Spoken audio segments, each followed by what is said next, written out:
বাংলাদেশ যুক্তরাষ্ট্র সম্পর্ক উন্নয়নে আলোচনা ফলপ্রসূ। সার্জিও গোর অভ্যন্তরীণ বিষয়ে আলোচনা হয়নি খলিল।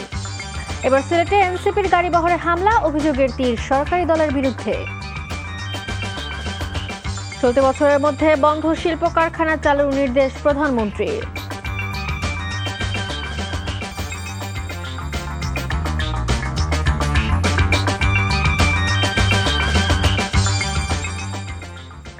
আসসালামু আলাইকুম, মালিহা হুসাইন স্বাগত জানাচ্ছি এনটিভির মধ্যরাতের খবরে।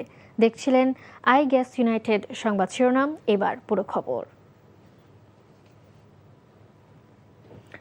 বাংলাদেশ যুক্তরাষ্ট্র সম্পর্ক উন্নয়নে ফলপ্রসূ আলোচনা হয়েছে।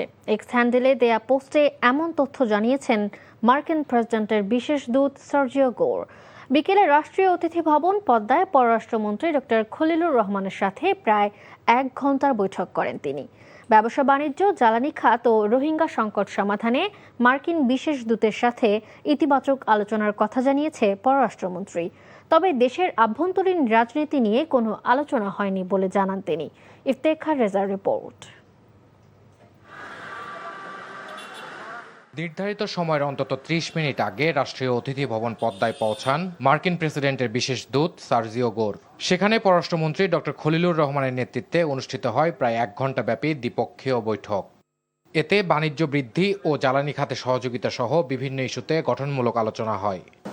যুক্তরাষ্ট্রের সম্পর্কে বিভিন্ন দিক আলোচনা করেছি, তার মধ্যে বাণিজ্য বলেন, ইনভেস্টমেন্ট বলেন, এনার্জি বলেন, অভিবাসন বলেন, সব বিষয়ে আলোচনা হয়েছে। কিন্তু স্বল্প পরিসরে আপনি তো ডিটেইল আলোচনা করতে পারেন না। We discussed about general way forward. তো আমরা আগে বললাম আমাদের সম্পর্কের অভিমুখ অত্যন্ত ইতিবাচক এবং আগামীতে আমরা এটার উপর বিল্ড করব। বৈঠকে রোহিঙ্গা সংকটের টেকসই সমাধান এবং আন্তর্জাতিক সহায়তা জোরদারের বিষয়টি প্রাধান্য পায়। মার্কিন বিশেষ দূত জানান, বাংলাদেশ যুক্তরাষ্ট্র সম্পর্ক জোরদারে এই বৈঠক ফলপ্রসূ হয়েছে। রোহিঙ্গার বিষয়ে আন্তর্জাতিক সম্প্রদায় থেকে আমরা যে সাহায্য পাই তার অর্ধেকের বেশি যুক্তরাষ্ট্র থেকে। মায়ানমারের উপর চাপ ইত্যাদি বিষয়ে আমরা আলোচনা করিনি।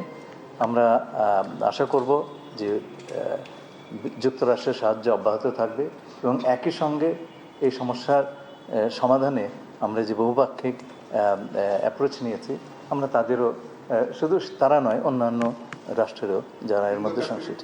সফরের দ্বিতীয় দিন শুক্রবার সকালে মার্কিন দূত কক্সবাজারে রোহিঙ্গা শরণার্থী শিবির পরিদর্শনে যাবেন। এরপর শনিবার প্রধানমন্ত্রী তারেক রহমানের সাথে সৌজন্য সাক্ষাৎ করার কথা রয়েছে মার্কিন বিশেষ দূতের।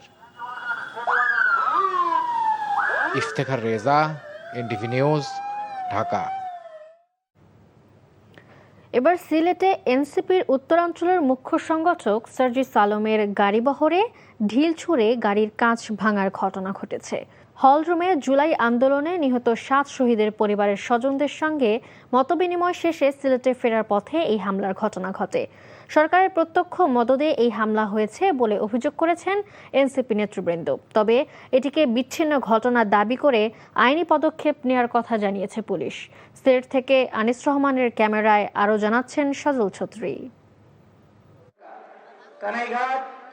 বৃহস্পতিবার রাতে সিলেটের ভারত সীমান্তবর্তী উপজেলা কানাইঘাটে পথসভা করে জাতীয় নাগরিক পার্টি এনসিপি। সেখানে এনসিপি আহ্বায়ক নাহিদ ইসলাম বলেন, অনিয়ন্ত্রিত আইন শৃঙ্খলা ও নিত্যপণ্যের মূল্যবৃদ্ধির মাধ্যমে জুলুম করছে সরকার। এছাড়া আসন্ন স্থানীয় সরকার নির্বাচনে কারচুপির ছক আঁকা হচ্ছে বলেও দাবি করেন তিনি। স্থানীয় সরকার নির্বাচনে কোন ধরনের কারচুপি, কোন ধরনের লাঠিয়াল বাহিনী, কোন ধরনের সন্ত্রাসীদেরকে আমরা জায়গা করতে দেব না। এর আগে দুপুরে মৌলভীবাজার থেকে সিলেটের 3 উপজেলায় পদযাত্রা কর্মসূচি নিয়ে সিলেট পৌঁছায় এনসিপির শীর্ষ নেতারা। 2 দলে ভাগ হয়ে শাহজালাল বিজ্ঞান ও প্রযুক্তি বিশ্ববিদ্যালয়ের আলোচনা সভা ও গোলাপগঞ্জ পৌরসভা হলরুমে জুলাই আন্দোলনের 7 শহীদ পরিবারের স্বজনদের সঙ্গে মতবিনিময় করেন তারা। গোলাপগঞ্জ থেকে ফেরার পথে দলের উত্তরাঞ্চলের মুখ্য সংগঠক সার্জিস আলমের নেতৃত্বে থাকা এনসিপির গাড়িবহরে ঢিল ছুঁড়ে হামলা চালায় স্থানীয় কিছু ব্যক্তি। ভুয়া স্লোগান দিয়ে তারা ধাওয়া দেয় গাড়িবহরকে। ইটের আঘাতে ভেঙে যায় একটি গাড়ির পেছনের কাঁচ। পুলিশি নিরাপত্তায় দ্রুত সিলেট শহরের দিকে ফিরে এনসিপির গাড়িবহর। পরে সিলেট সার্কিট হাউসে এই হামলার পেছনে সরকারের প্রত্যক্ষ মদদ ও পুলিশের নিষ্ক্রিয়তার অভিযোগ করেন এনসিপি নেতারা।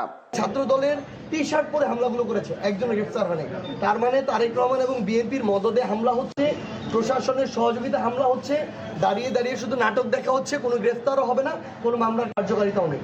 আমরা প্রোগ্রাম করব, যদি মেরে ফেলে রাজপথে মেরে ফেলবে, সমস্যা নাই, ইনশাল্লাহ লড়াই চলবে।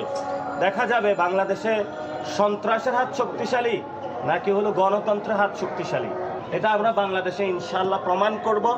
ইনসাফের রাজত্ব ইনশাল্লাহ আমরা বাংলাদেশে কায়েম করব। তবে এমন অভিযোগ অস্বীকার করে পুলিশ। মূল গেট থেকে বেরিয়ে অনেক দূর যাওয়ার পরে ওই হঠাৎ করে ঢিল দিয়ে গ্লাসটা ভেঙে ফেলে। না, হতো না। এই বিষয়ে আইনি পদক্ষেপ অব্যাহত শনাক্তকরণের চেষ্টা চলছে।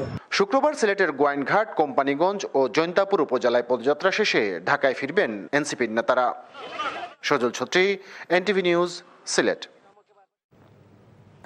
সরকারি শিল্প কারখানা পুনরায় চালু, বেসরকারীকরণ কার্যক্রম ত্বরান্বিত করা এবং এসব কারখানা চালু করতে দেশি বিদেশি বিনিয়োগ আকর্ষণের লক্ষ্যে একটি উচ্চ পর্যায়ের বৈঠক অনুষ্ঠিত হয়েছে। সচিবালয়ের মন্ত্রিপরিষদ বিভাগের সভাকক্ষে এই বৈঠক অনুষ্ঠিত হয়। বৈঠকে দীর্ঘদিন ধরে বন্ধ থাকা সরকারি শিল্প কারখানাগুলো দ্রুত চালুর লক্ষ্যে প্রয়োজনীয় পদক্ষেপ গ্রহণ, আমলাতান্ত্রিক জটিলতা দূর করে কার্যক্রমে গতি আনা এবং এসব শিল্প কারখানায় বেসরকারি বিনিয়োগ আকর্ষণের মাধ্যমে দ্রুত উৎপাদন কার্যক্রম চালুর সিদ্ধান্ত হয়। প্রধানমন্ত্রী 2026 সালের মধ্যে এই প্রক্রিয়া শেষ করার নির্দেশ দিয়েছেন।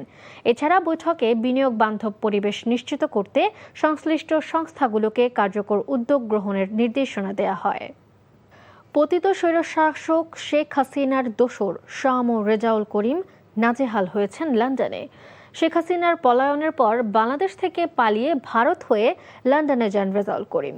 তাকে পেয়ে লন্ডনে নাজেহাল করেছেন ছাত্রদলের সাবেক সহসভাপতি শফিকুল ইসলাম রিবলু। পশ্চিম লন্ডনের একটি রেস্টুরেন্টে তাকে পেয়ে ছাত্রদল নেতার নেতৃত্বে 10 থেকে 12 জন ওই হোটেলে উপস্থিত হন। পরে তাকে খুনি, দুর্নীতিবাজ বলে সম্বোধন করলে রেজাউল করিম অসহায়ের মতো তাকিয়ে থাকেন। অবশ্য তিনি অন্যান্য লোকজনের সহায়তায় পালিয়ে যান। এর আগে একই জায়গা থেকে পালিয়ে আত্মরক্ষা করেন পলাতক আরেক সাবেক মন্ত্রী হাসান মাহমুদ। রেস্টুরেন্টে ভিডিওতে দেখা যায় রেজাউল করিম বিভিন্ন প্রশ্নের মুখোমুখি হন। দেশে গুম খুন করেছেন, ইলিয়াস আলী নেই, চৌধুরী আলম নেই, শত শত ছাত্র জনতাকে হত্যা করেছেন, দুর্নীতি করে লন্ডনে পালিয়েছেন, উত্তর দিন, এমন প্রশ্নবাণে জর্জরিত হন তিনি। এ সময় রেজাউল করিমকে কোনো উত্তর না দিয়ে বসে থাকতে দেখা যায়। জনপ্রিয় বেসরকারি টিভি চ্যানেল এনটিভির 23তম প্রতিষ্ঠা বার্ষিক উপলক্ষে কাতারে ইতিবাচক অবদানের জন্য বিভিন্ন ক্যাটাগরিতে প্রবাসীদের অ্যাওয়ার্ড প্রদান করা হয়েছে। কাতার প্রতিনিধি আমিনুল হক জানান, সিআইপি ক্যাটাগরিতে স্বীকৃতি পান মঈনুদ্দিন সোহেল, ওমর ফারুক চৌধুরী, শওকত আলী সোহাগ। বৈধ পথে রেমিটেন্স প্রেরণ এবং প্রবাসীদের কর্মসংস্থানে অনুপ্রাণিত করায় অ্যাওয়ার্ড পান মোহাম্মদ নুরুল কবির চৌধুরী, মোহাম্মদ মুসলিম উদ্দিন, শাহাদাত হোসেন হৃদয়। চিকিৎসা ও শিক্ষা গবেষণায় সহকারী অধ্যাপক ডক্টর এনামুল হক চৌধুরীকে অ্যাওয়ার্ড প্রদান করা হয়। স্বাস্থ্যসেবায় অবদানের জন্য অ্যাওয়ার্ড পান ডক্টর জুয়েল চৌধুরী। এছাড়াও কাতার প্রবাসীর সফল উদ্যোক্তা হিসেবে অ্যাওয়ার্ড পান জাহাঙ্গীর আলম ভূঁইয়া, শফিকুল ইসলাম, মাওলানা শরীফুদ্দিন, মোহাম্মদ জামাল উদ্দিন, মোহাম্মদ মিলন মিয়া, মোহাম্মদ আব্দুল বাশার, মাহমুদুল হাসান, আশিকুজ্জামান, নূর আলম আকাশ, মোহাম্মদ ফয়সাল রানা, হুমায়ুন আহমেদ এবং কাজী আরিফুল ইসলাম। এক বার্তায় অ্যাওয়ার্ড পাওয়া ব্যক্তিদের অভিনন্দন জানান এনটিভি চেয়ারম্যান মোহাম্মদ মোসাদ্দেক আলী।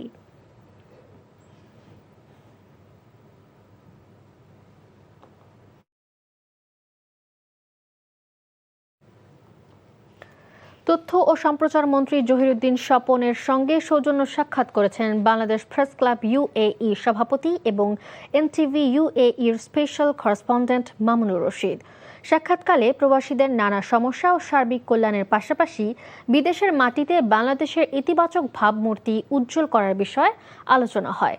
আলোচনায় প্রবাসে কর্মরত গণমাধ্যম কর্মীদের মুক্ত সাংবাদিকতা চর্চার উপর গুরুত্ব দেওয়া হয়। এছাড়া তথ্য প্রতিমন্ত্রী ইয়াসির খান চৌধুরীর সঙ্গেও পৃথক সৌজন্য সাক্ষাৎ করেন বাংলাদেশ প্রেস ক্লাব ইউএইর সভাপতি মামুনুর রশিদ।